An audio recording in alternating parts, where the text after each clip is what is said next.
Dear listeners, Mr. Randy Wicker brings such an inspiration to this interview. As a legendary gay activist, he shares a wealth of information about living healthy, happy, and sugar free as an 86-year-old man.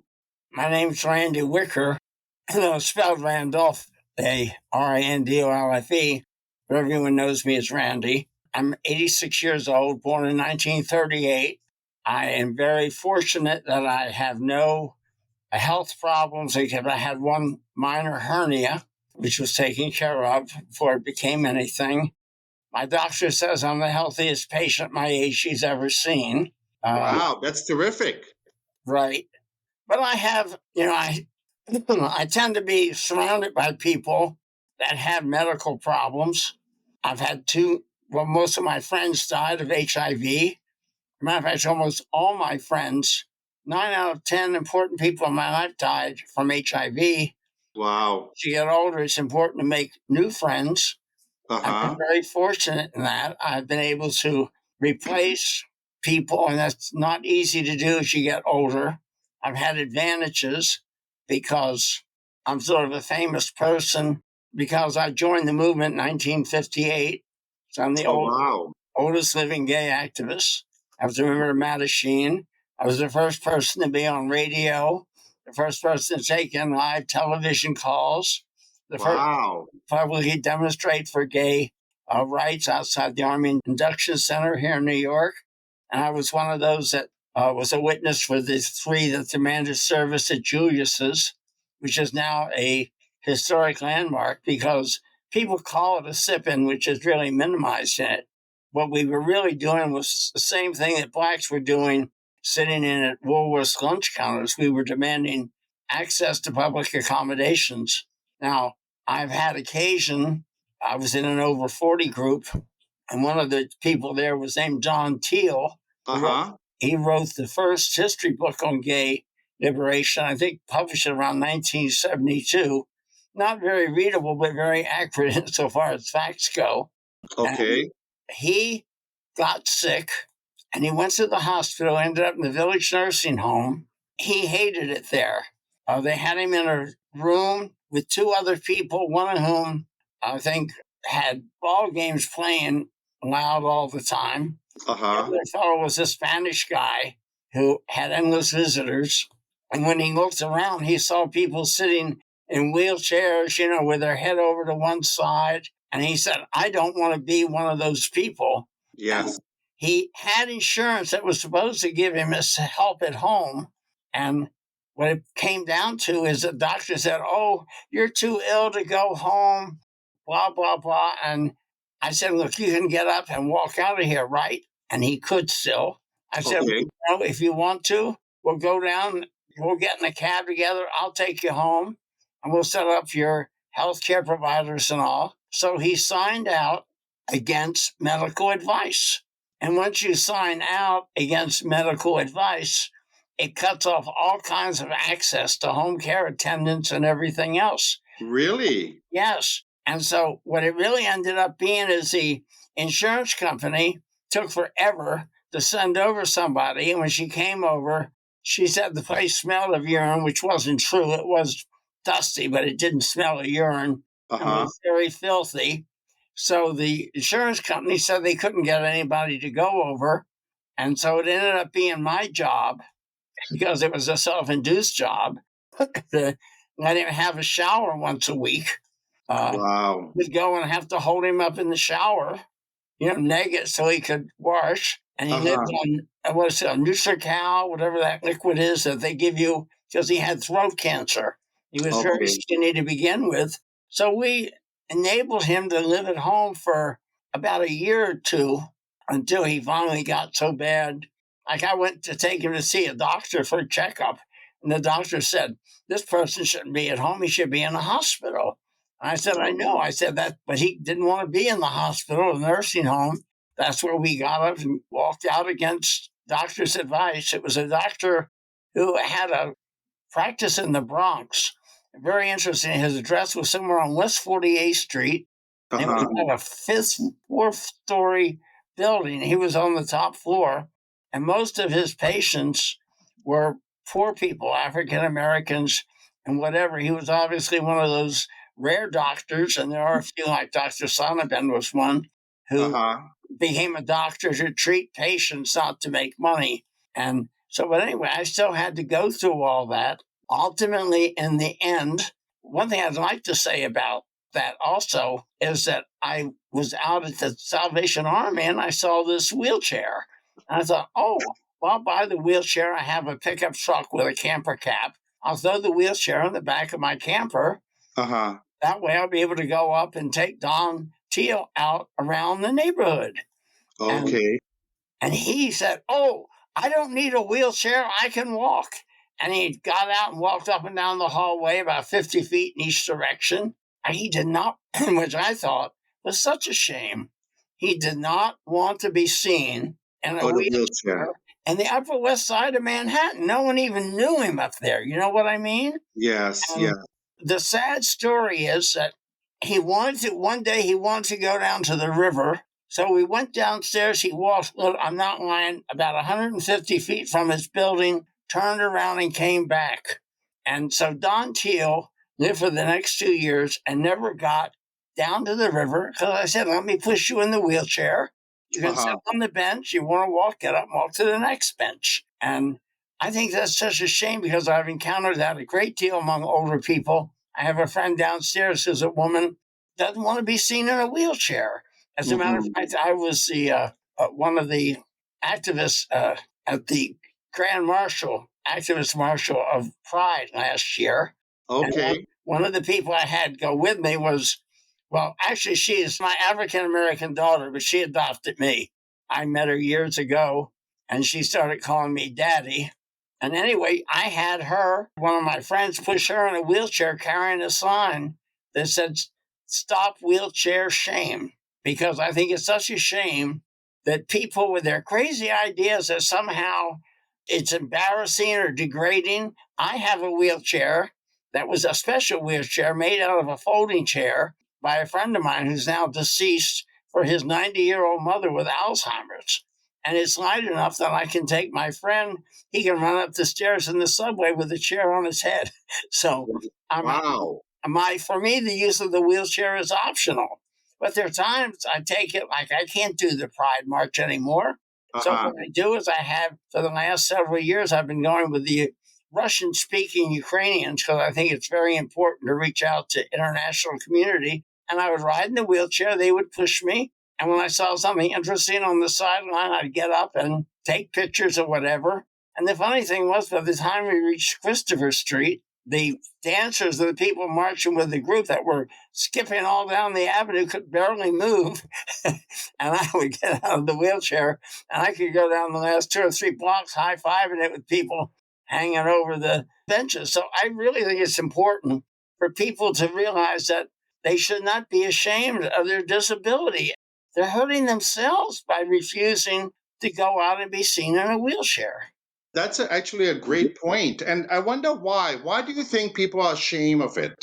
Well, I think it's probably, it's sort of like the same thing maybe with people used to be ashamed of being gay. I'm amazed at the ability of this society to convince people through brainwashing. And you see it now in places like whole countries like Russia. They brainwash people to believe what the contemporary is. When I came out in the 50s, I mean, homosexuals felt guilty. Are we sinners or aren't we sinners? They internalized religious teaching.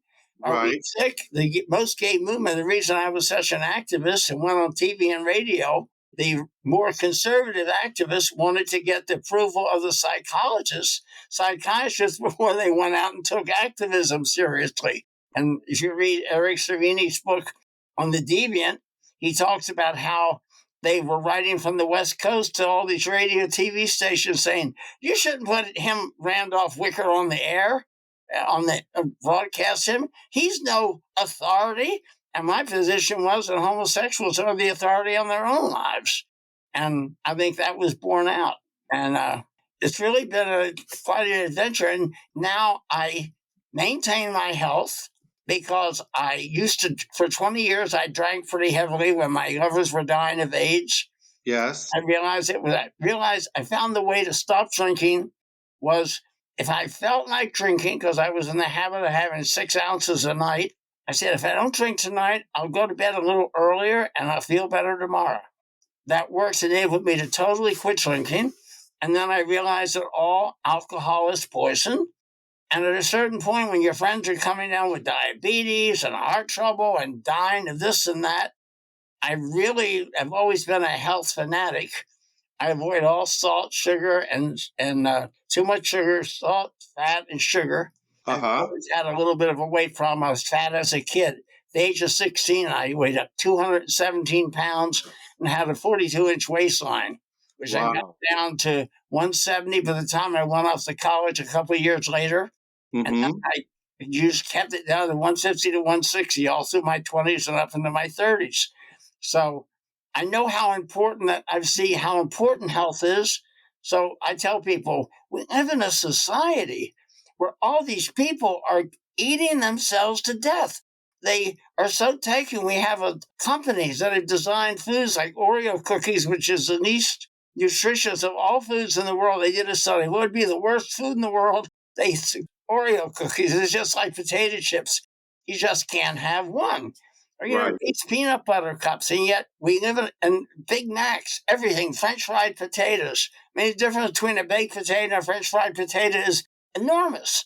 And if you learn how, and now it's no fun sometimes, let me tell you, I love greasy fried potatoes. I haven't had one in 20, 30 years now.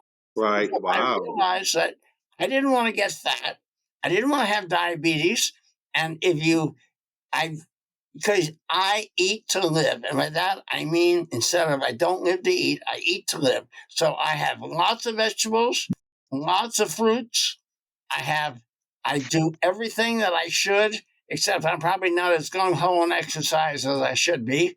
But I do try to be sprinting when I walk out to go somewhere. I try to walk a little faster, push myself. I know I'm lazy because I tell myself I didn't live to be 86 in great health to walk 2 miles a day because I'm really not big on walking, especially if it's too hot or too cold or too rainy out. And so, I mean, we all just have to know what your shortcomings are. And don't put food in the house. It's dangerous. Yeah, no, this is really a privilege and an honor learning about your background and who you are and your tremendous history in gay liberation and gay activism and gay rights. And I wonder, as you talk about so many different factors about health and food security and healthy eating, and what has been sort of your experience with peers or what you have observed in the elder community and more specifically the LGBT elder community? Well, I think that when I did studies of people's attitudes on a lot of things like religion and such, we have really been so assimilated into the general community. There aren't really great differences, generally speaking. I think when you're older, it's so easy today, if you have the money, to just grab a Big Mac or a falafel or a bagel, which is also very fattening, hard to digest if you have the teeth to eat them. Yes. But we're surrounded by traps. I mean, the whole world is designed to make you want to grab something and eat it, taste good, and go on your way. And lots of times it's also less expensive. I mean, I eat nothing but sugar-free jellies. They cost $4 for a little jar. I can get a jar 3 times the size for $2, but it's all sugar. I have non-sugar, sugar-free pancake syrup. I eat only fat-free yogurt. I love frozen blueberries. I know that, and broccoli. I never was big on broccoli until I found out there's certain superfoods, and you'll find that blueberries and broccoli, for some reason, are right there at the top of the list. So yes. I always have broccoli and blueberries. I eat frozen vegetables, not canned ones. You got to watch the salt. Mm-hmm. Even now I'm discovering things I didn't know. Like I used to think, well, whole wheat bread, 65 calories a slice. I didn't realize that sugar was the second ingredient. Wow. I pointed that out to me because he had a diabetes scare. And, like even that, who would even think there'd be sugar in white or whole wheat bread? And so now I'm eating rye and pumpernickel. Oh, wow. Okay, that's great. That's good to hear as well. Garlic is very good. I don't know if you remember, you might be old enough to. There were two identical twins, I think they were. Two old ladies that were like 112 years old. They were the oldest living twins or something at one point. I remember that for breakfast, they had a clove of garlic smeared on a slice of bread. That was what they had every morning for breakfast. And if you really read things like garlic and also cinnamon, I mean, there's studies where they found that cinnamon can greatly reduce your chance of diabetes. It helps with keeping you from getting diabetes. So you can't beat, and also having when I get canned fruit cocktail, I pour it out. I pour even when it's in fruit juice. I pour off the fruit juice. I put it in a strainer. I run cold water on it, and then have just the fruit left because I don't need every bit of sugar I can cut out of my diet. The healthier I'll be, because according to my 23andMe genes, Yes. I had a 66 or 70% chance of having diabetes by the time I was 65. And now at 86, my chances of having it have gone down to 37%. I mean, I think I have a life expectancy supposedly of 4.5 years. But I saw a thing on, it was a celebration of various people talking, one of the big talking heads of health experts. He was talking about, he was a brain surgeon, and this fella had fallen and hit his head, and he was possibly bleeding. Should he really operate on him? And he said, oh, well, I would, but this guy is 92 years old. He said, but then he found out that this guy who was 92, I think he called him a non-agerian, meant they were older people who seemed to just go right along, being perky and mentally alive. Very much mentally alive. I mean, my biggest problem is I read the New York Times 3 hours a day, cover to cover. It's Wow. That's terrific. my life. So if you keep your mind, if you have curiosity, and also if you're willing to go out, and I always push myself to explore new things, because you never know when you're going to discover something that you like. There was a point when I first retired, I was feeling lost because, you have a whole empty spot in your life where you used to go to work. Yes. I know this sounds strange, but I fell into like watching Japanese pop music on the internet.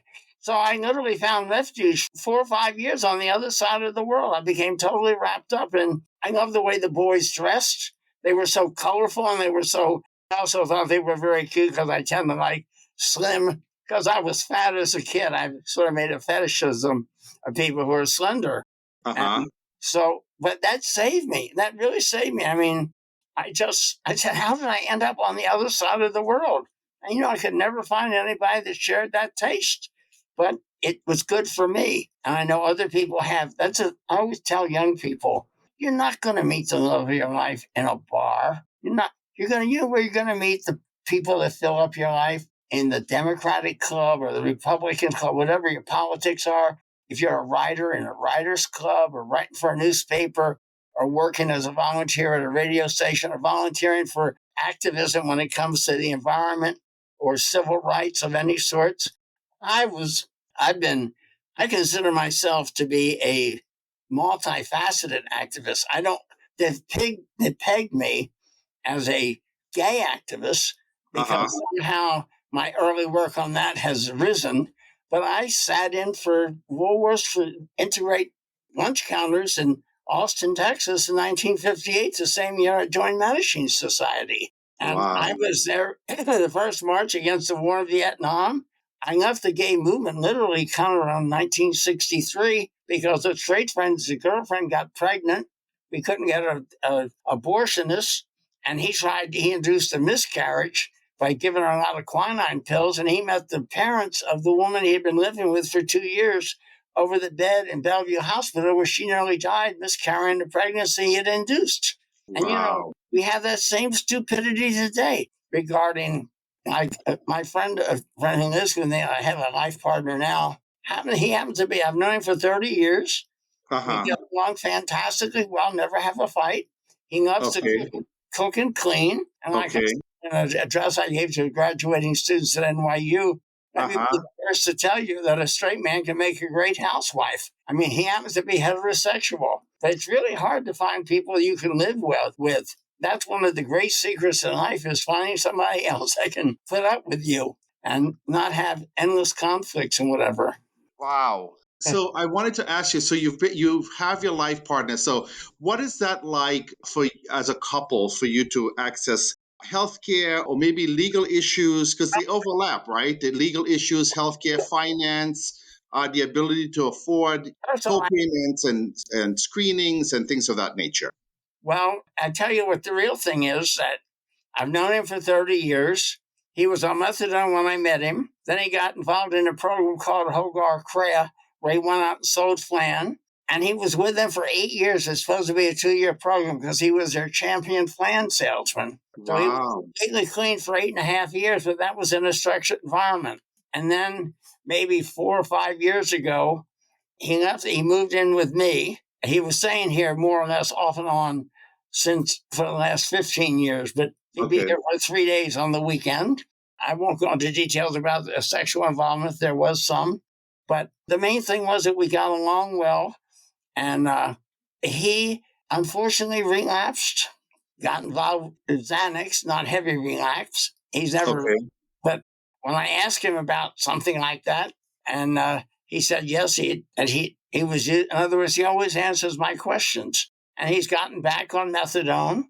And so he goes to this program, which I'm not very happy with, over in Jersey City, because he is allergic to Suboxone that they generally give you to get you off of the stuff. He had a negative reaction, almost died. They thought he was acting up until they really saw that he was really getting sick from it. And so he left against medical advice. So the only program he could go to was this one over in Jersey City, where you have all these people, all these programs. They don't really, they just, I think that the way the system works when it comes to people with drug problems, they just drug them so much they can't really go out and do much harm.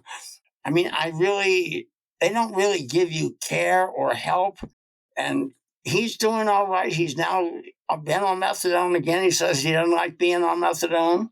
So he's having them reduce his dosage. But, then they send you to a psychiatrist. He has nightmares. He has a terrible background of being abused as a child and molested for years and all that kind of stuff. And his whole family, everyone in the family is messed up mentally. I mean, a guy that he was raped from the age of 7 to 11, things like that, which I don't think we even think of happening. And I can't imagine that. And the monster that did it to him finally was sent to prison. I hope he met a dreadful end there, because the way he couldn't stop this guy, monster, from going after his 7-year-old sister. And he blames himself for that. It's incredible. Oh my God. These people, they get damaged when they're young. He's open about that. He'll tell you, but then he'll also tell you when he was in the program, these guys would talk about they had 5 kids, and the mama, my first baby, and he'd say, how old is your first baby? Is it 25 years old? How many times have you seen him? And they'd say, in the last 25 years, he'd say 5 times. He'd say, you're not a father to that child. You're just a sperm donor. And then he said, why did you ever think of using a condom? Well, if she went with me and didn't want to use a condom, she wanted me to make her pregnant. Rationalization that these people make for this kind of ridiculous behavior. Yes. And it's all like, so many of those programs they're people that they get messed up in life, and he can't really read or write.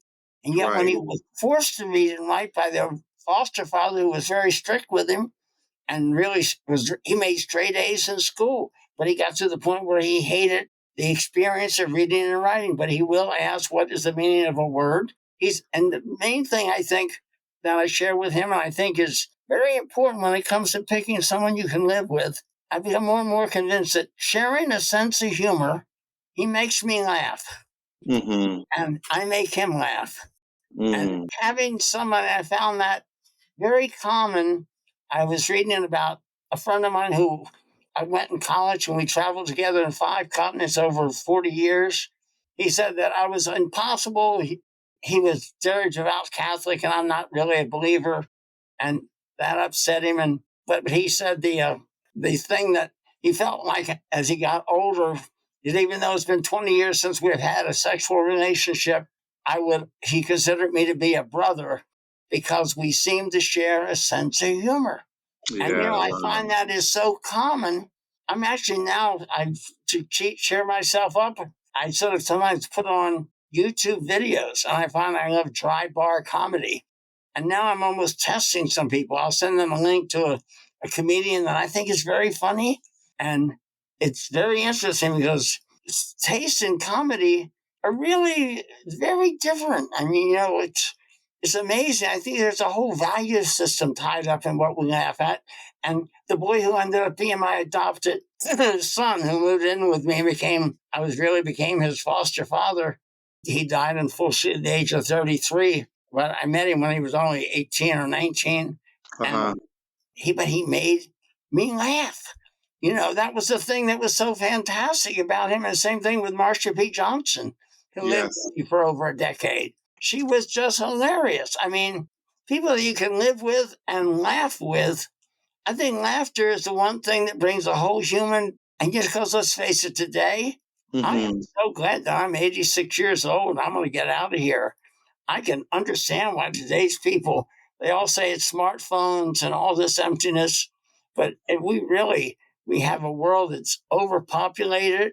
The temperatures are rising, and I mean, just as one disaster after another. The Amazon's dying. I mean, it's so hard to find bright spots. You almost need to watch comedy because comedy at least makes you laugh and takes your mind off the problems. And they're not my problems because I'll be gone. And certainly in 15 years, I'll be at 101. I really don't think I want to live past 100. My money probably will run out for that point because I'm having to watch it all now. Social Security isn't keeping up with the inflation, I'll tell you that. But I have a very good living arrangement. But now they're taking this off of the pilot arrangement it was, and they're putting it under Hoboken rent control. So we don't know how much our rent's going to go up. But I have Oh, a two-bedroom apartment for $1,432 a month, electricity included across the street, the same amount of space costs you $4,800, plus you pay your own utilities. Because when I moved in here in 1976, it was considered a pilot project, and Hoboken was considered a depressed area. Well, let me tell you, I don't think you could afford to live in Hoboken. I couldn't afford to live in Hoboken today. Hoboken is a really high line. There's a W Hotel a block from my house. I mean, wow. we're the Fort Lauderdale party capital on weekends. People that don't want to go into New York City all come running to Hoboken. Wow, that is terrific. That's terrific. So I have a question to ask you. Now you're 86. So what is your experience like with Medicare and finding doctors or specialists? What is I'm, that like? I'm very lucky. I have a Plan F supplemental, which costs me $300 a month, which isn't cheap really because I could have gotten a lesser plan. I have only had the one hernia operation. I did have a colonoscopy because I had a false scare with Cologuard, and I turned out I don't have any, so I'm cancer free. I think I may have told you before the broadcast that I took my 23 test and it came back the first time, and I had a picture of a Neanderthal that you have more Neanderthal genes than 88% of the people, or 89% of the people that have taken the test. And I thought, wow, Wow. I have a new identity. And then I read the New York Times that said Neanderthal genes were linked to resistance to the flu and resistance to HIV. I said, wow, that's why I probably never got it because I certainly was exposed enough. I never died of it. It was a stormy relationship for 18 years, but we had a short time. We broke up and ran around to bars and just enough to wildness to catch HIV, in the early 80s. And Uh-huh. then I took care of him for 4 years while he died, but I became self employed. So that really gave me a little molecule of power. I mean, I had a lighting shop down in the village, an Art Deco store. So I was able to give employment to anywhere from 6 to 10, 12 people. A lot of them were people that were misfits or AIDS activists who were perfectly healthy but couldn't work on the books, so they'd lose their medical insurance. I mean, it's really the silly games that we play in our society we should have a way where people, if they need something like HIV medications, that they can go out and still have the HIV medication coverage and get a job and do something with their lives. I don't know what the situation is now because it's no longer a death sentence. But, I had a good friend who hid from me the fact he was HIV positive. He was my computer man. He was over here about 3-4 days a week for 7 or 8 years. He was African American. And then I discovered he actually came down. He had Kaposi sarcoma because he fell. He was HIV positive, and he hid it from me. I think because he knew I'd be so much on his case to take the triple cocktail or whatever. And he thought the triple cocktail was a plot by Big Pharma and the government just to make money. And for that reason, he didn't take it. And because of that, he died. I mean, it's just so sad because he lived in Brooklyn, in a poor area of Brooklyn.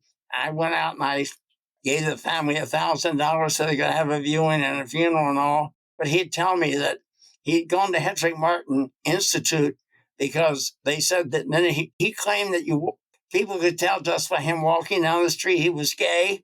And he told me if I went out in his neighborhood with my camera, I wouldn't last long because you go out and shoot a lot of videos. And then he would hear gunshots in the neighborhood and everything. And he went to the hospital on a Friday and said, I'm having trouble breathing.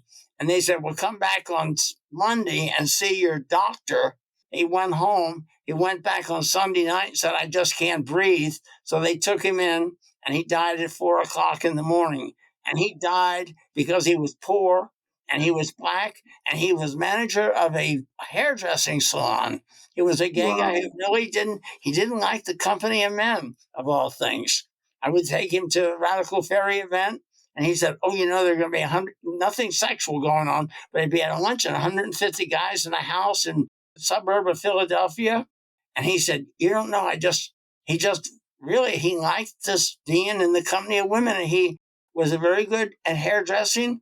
And the reason he didn't go to hairdressing school with his friend, I'll give you the money, just go. But he wouldn't do that. But when he went to get a student loan, he couldn't qualify because at Hedrick Martin, they had never bothered to make them register for the draft when they turned 18.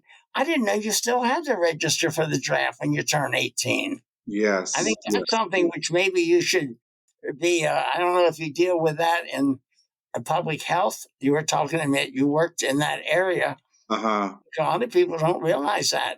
Because who never think that you'd have to register. And because of that, his friend that did go is now a hairdresser making big money up on 57th Street in Manhattan, making a good life. Wow. And he should be there too, except for the fact that he fell for the nonsense of plots, I call it. It's really, we have, in every community, in every place, I think we have this, what they call it, conspiracy theory thinking. Yes.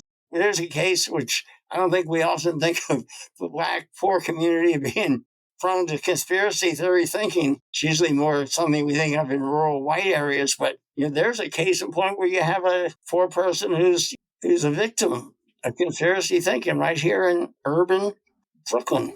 Yes, it's funny. Well, not funny, but it does exist in African American communities, especially after the Tuskegee trial and that experiment that went totally wrong. And really, the Black community lost a lot of trust and hope as a result of that. And, and rightfully so, Not only that, I went to a hearing where they were getting people to volunteer from Harlem for trials at one of the big hospitals up near Harlem on the Upper West Side. What's the name of it?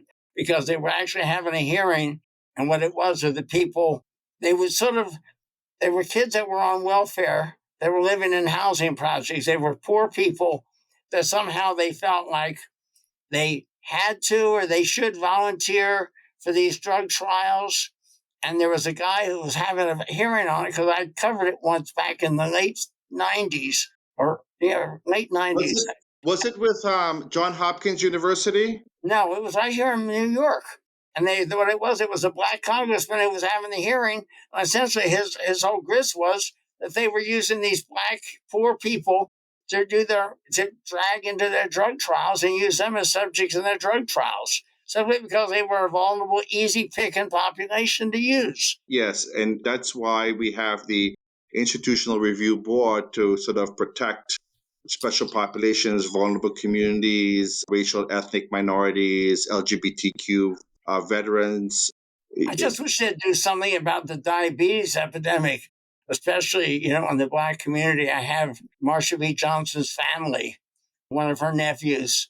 He's now on dialysis. I mean, supposedly Ozempic is going to cure that possibly eventually, but it's awful. Dialysis just as a slow death. I was a care partner of a guy. He died at 33. He had diabetes. He kept drinking and smoking, and he got where he went blind. Then he couldn't walk, and finally he was HIV positive, but he wasn't sick from that. And he finally was laying on a bed out somewhere, and he said to his mother, "Life isn't worth living anymore." So he went to St. Vincent's and said, "I'm not going to take any more dialysis." He made me the power of attorney.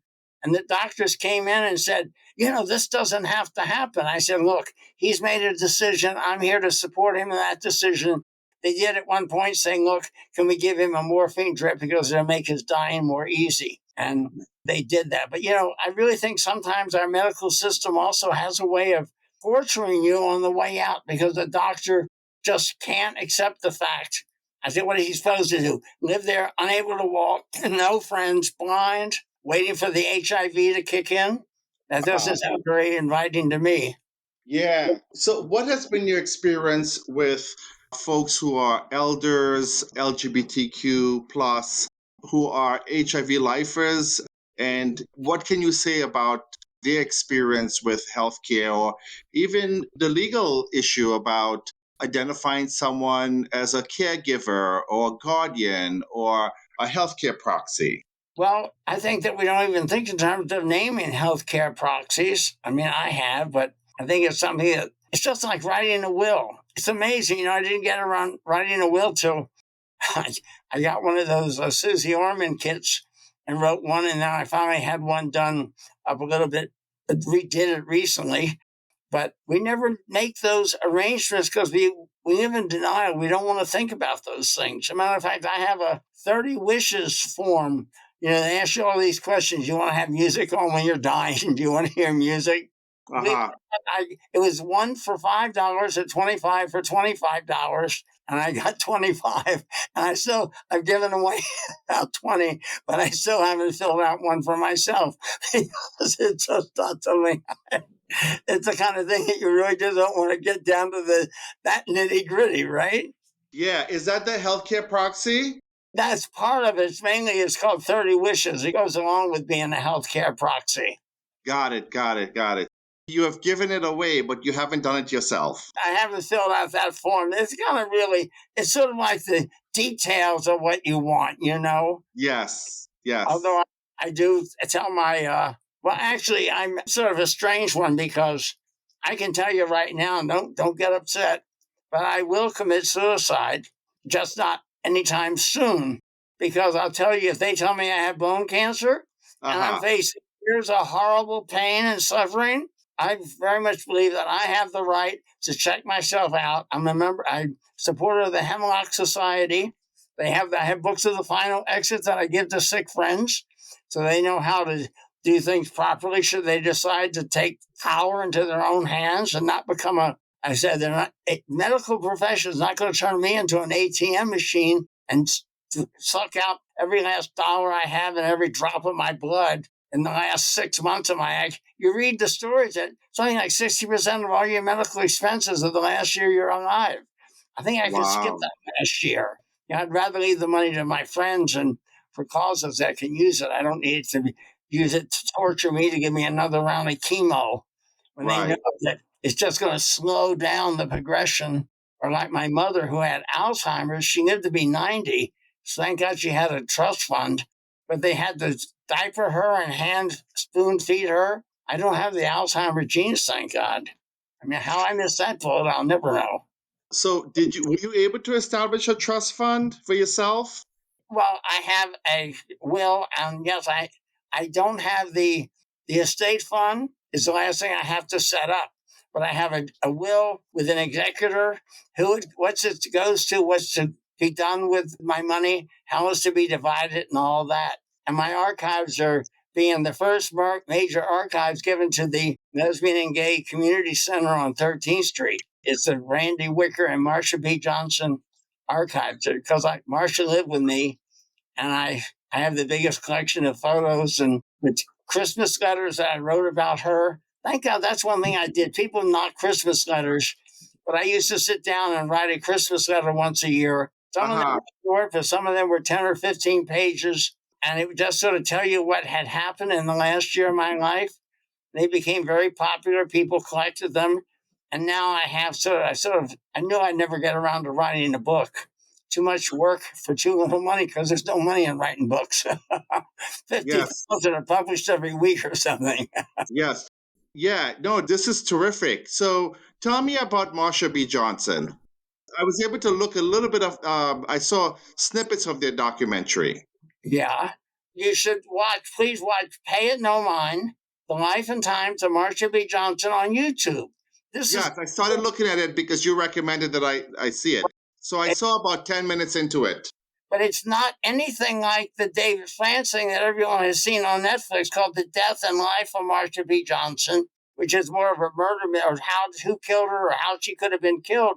The whole thing is that you actually get to visit with Marsha, meet Marsha, hear Marsha, and fall in love with Marsha. And that documentary that we made cost $5,000, and it created such a buzz on YouTube. It's on Flameline and Michael Casino. It now has a total of about 350,000, but it quickly hit about 200,000. And that enabled David France to get like $1 million to do this thing that was on Netflix called The Death and Life of Marsha P. Johnson. So, but because it really saved her from history, she was forgotten. I mean, she was one of those people that was fading into history. And also, she was so much fun. My adopted son, when I met him, he told me he had been president of gay youth in Baltimore at the age of 16. And then he told me, when I met him, he was about 18, I think. And he told me, he went to the village where I had my shop and he hung out with Marsha. Mm-hmm. And I said, I don't think Marsha's the kind of person you should be hanging out with. And anyway, he came in the shop and he started asking me, how do you make this lamp? How do you make that lamp? And finally, he really made me laugh. So I had an extra room. So he moved in here. He was staying with me. And one night he said, Marsha, can Marsha come and sleep on the living room floor? And he had told me once that one of the important things to notice about people is first they lie and then they steal. And I thought, when Willie said, can Marsha, she likes to sleep on the living room on the floor? I said to myself, Willie, why would you lie to me like that? This is what I'm thinking, right? She came in that night, slept on the floor, and she liked to sleep on the floor because she had a bullet near her spine, and sleeping on a hard floor would be less likely to cause her spine to act up. She would never complain about it, but if it got damp, you could see her kind of flinch. She never complained about anything. And she came in that night, and she was here for the next 10 or 12 years.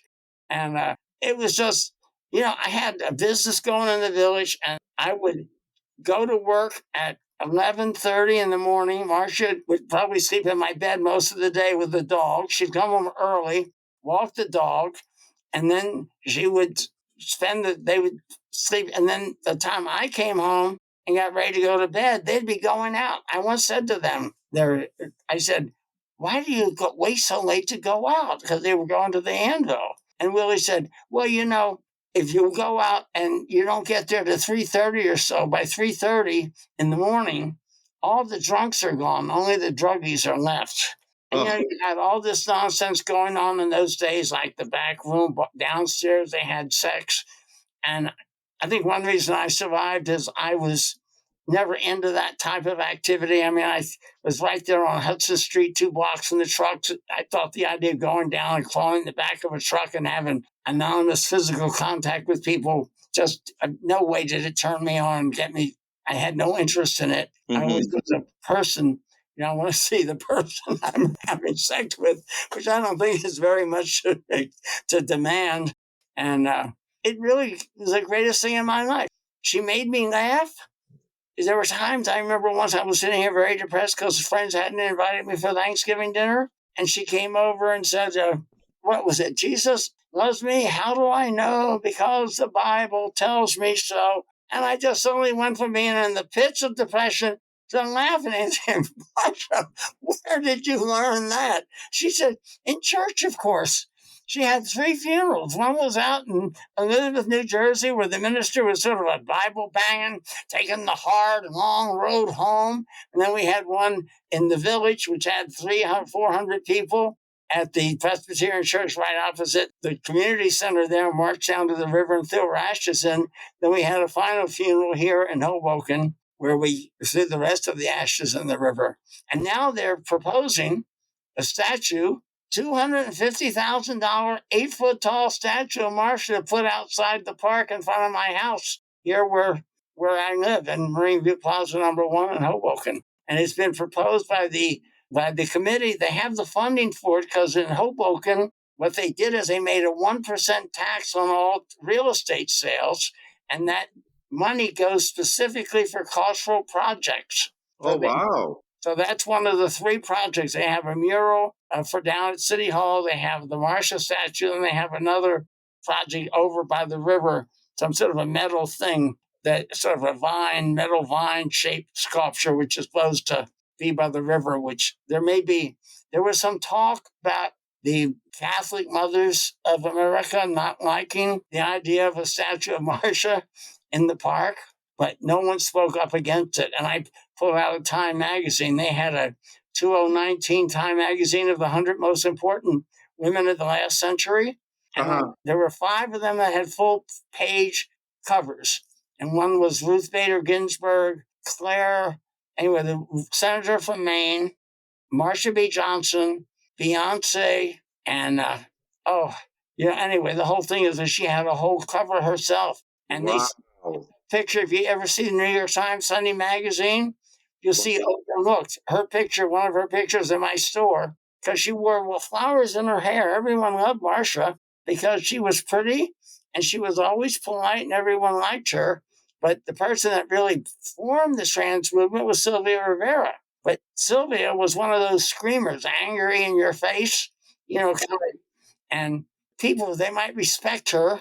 And she really did more work than Marsha ever did. They formed STAR together, Street Transvestite Action Revolutionaries, back in the 70s. And that was like the first effort by trans people to help their own. They had an apartment where they would take in kids that were runaways, give them shelter. Yes. So anyway, it was really a great, because now she saved me from being oblivion. Because now the fact that she lived with me, I've suddenly become more relevant because I'm the greatest living expert on Marsha P. Johnson. So I have a question. So what would you say or advice or recommendations for fellow LGBTQ elders? I would say to get involved with things like SAGE. They had an over 40 group at the community center. I think they still have some group meetings. They used to, I think any activity that gets you out, I don't care if it's bingo. I would say even go, I'm not religious, but listen, if you're inclined towards religion, go to the MCC church or go to a church. Go out and get involved in what interests you. The main thing is you can't sit at home and feel sorry for yourself. The only way to deal with a problem is to solve it. And you solve it by doing something about it. Get off your butt and get out there and expose yourself to new things. If you like opera, go to operas. If you like Broadway shows, go to Broadway shows. Find somebody that likes to go to Broadway shows with you. Maybe you can catch cheap ones that are on sale. There are various clubs they have that for older people, they give them very cheap discounted tickets. You have to go and find other people that share your interests. One of the things that came up in an interview with a social worker was the issue of loneliness and compounding factors that lead elders deeper and deeper into loneliness and isolation. So that would be not just being homebound, but losing friends and families, and just difficulty navigating the virtual or digital space, and making appointments. And when you call on the phone for your insurance or medical provider, you're waiting on the phone forever, and it's hard to find someone to talk to. And even going to the grocery store, and I would say even go and get a dog. You know why? Because a dog pulls you out of the house, even when you don't want to go out when it's too cold or too hot. You got to walk the dog. And you go to the dog, go down to the park, and your dog is going to meet other dogs, and you're going to interact with the owners of those dogs. Go and sit in the park or sit on a bench. Go somewhere where you put yourself in contact with other human beings. Volunteer for a community center. Volunteer to help feed the homeless. There's all kinds of things that can be. And I tell you something, you really get. I found out something from an old friend who made me less afraid of being old. And I was much younger. I was 20 and he was in his 60s. Was do for others, you'll find happiness. And that is so true. I mean, if you really go out and involve yourself in doing good works, it isn't so much that you can say that you're really helping other people, but what you really discover is that you really help yourself as much or more than the people that you volunteer to help for. If you know an old lady down the hall, like I have a friend downstairs that has a dog, go down and offer to push her out in the wheelchair out into the park. Visit with people. Somebody in your building who's disabled, or you see somebody that has to use a walker or, a wheelchair. I talk to people all the time that have walkers and wheelchairs because I had Achilles heel back when COVID hit. And for several months, I laid here doing nothing, thinking, I said, oh, this is the beginning of the end. Because whenever I walked even 4 or 5 blocks of the path, my foot would start hurting. And then I'd figure, when I get out the path, how many blocks do I have to walk? And will there be a place to sit? And then I found out there was something called inserts that you put in your heel, and you didn't have the pain anymore. Instant cure. Who would have ever thought that? Yes. But I got out of shape. And there's nothing worse than laying around. It's cold or it's hot or it's rainy. The easiest thing to do is lay around. And also, for that matter, I think it's important to involve yourself mentally. I watch PBS all the time, BBC News. I watch C-SPAN, book notes on weekends. I subscribe to the New York Times, but also I get the New Yorker. I think that some of those things they have I think they're places that you can connect with people. I've always wished there was a bar for the New York Times where you could go in and there'd be polls that would say what the area they were talking about, politics or sports or whatever. You could go in that bar and know that you could linger the table and say, what did you think of that article or that op-ed today? And have conversations with others. Because I thought, I live in a building with 25 stories. And I used to think, well, all kinds of people subscribe to the New York Times. I found out that there are only 6 subscribers to the New York Times in my whole building. Oh, wow. That's 240 apartments. And there's 6. And it isn't the same. I don't care what people talk about these screens. There's something about having a newspaper or a book in your hands. For one thing, you can mark something, and I constantly clip articles for friends. I have 3 or 4 friends that I clip articles for. One's a farmer. I clip articles about farming for him. Another friend is in the movies. We go to a movie once a week. He runs movies at NYU. He manages their film department. He keeps dragging me out to stuff. He gets passes to a lot of stuff. And we just have one movie night a week. Make it a point to go out one night a week to explore a movie. We have seen some great ones, and we have seen some terrible ones. And the funny thing is, sometimes the ones that are really terrible are the most fun in the long run because you say, oh, my God, I hope this isn't like that one or this one, that were really so terrible.